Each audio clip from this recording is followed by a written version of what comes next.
Welcome to the People Leaders Podcast, the audio resource for managers and business leaders creating high-performing teams. Join leadership and team development experts Jan and Michelle Turkelson each week as they explore both subjects from every angle. Through practical tips, valuable insights, and compelling interviews with leadership experts around the world, you'll learn how to bring out the best in your staff and how to give your best as a leader. Hello, Michelle. Hello, Jan. How are you today? Excellent. Fantastic. So, what are we going to do today? Well, let's continue the conversation around influencing. So for people leaders, it is an important skill set, but let's focus our attention on influencing a style or a different type of personality.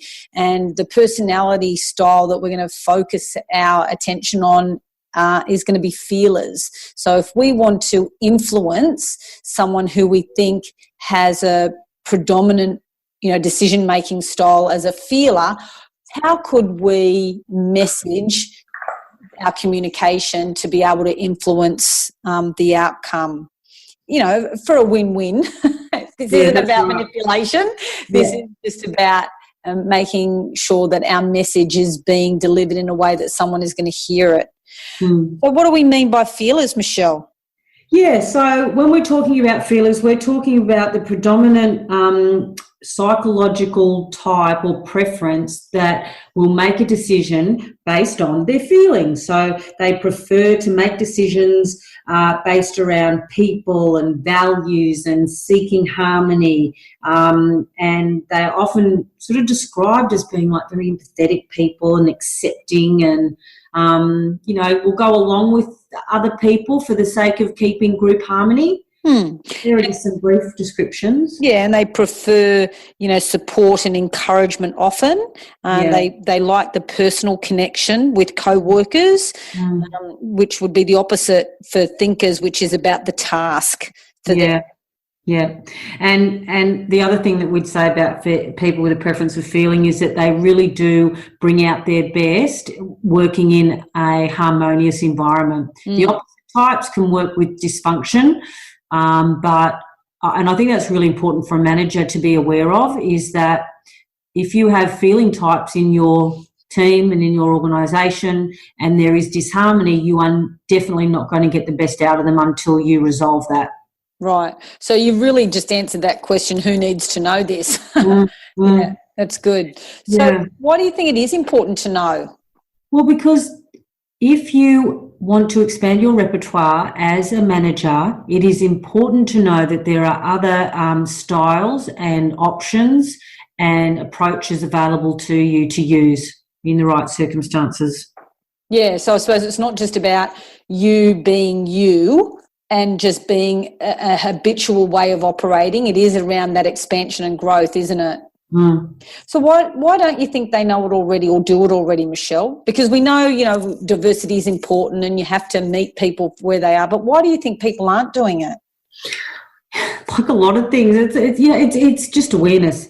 That's it. If you can set yourself up to be aware that people are going to think differently to me and what is different, what could different look like, then you're going to get a much better outcome, because I think we have this implicit assumption that people, if I present it in a certain way, well, I think it's a great idea. Why wouldn't they? And that's what strategic leaders will do, is that they will look at the alternative ways to present an argument or an idea so that they can get the broadest buy-in from the audience. Good point. All right, so let's start with tip number 1. And tip number 1 is listening for soft objections. So as you mentioned before, harmony is really important for feelers, and they want to keep harmony amongst, all the people involved in the decision.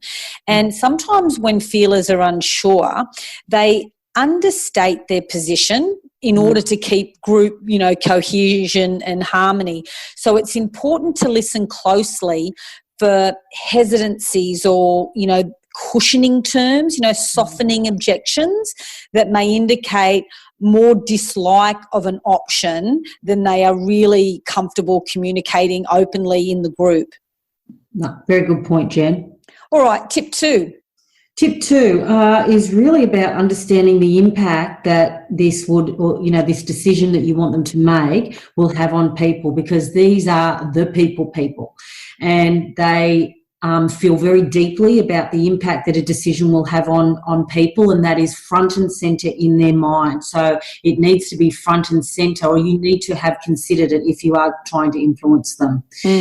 And if you can work out in advance what you think the people impacts might be, obviously it's going to put you in a better position to influence and cover off their concerns that they might have. That's right, because if you can be able to address those questions inside their head, you are going to get agreement up front. So as soon as you start to see people actually nodding their head, that is a really good indicator that you're on a similar wavelength, and then you can move through a process a lot more effortlessly.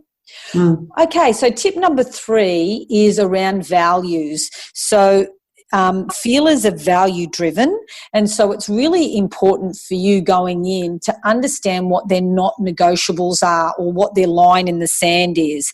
You want to make sure that you understand them and are very explicit around that, and make them an integral part of your process, along with the cost and efficiency and resources and other factors, but you really want to be able to articulate their not negotiables. Yeah, good point. And tip number 4 is striving for, group agreement or group consensus is going to be important. And another way to put this is ensure that you've got buy-in from everyone involved.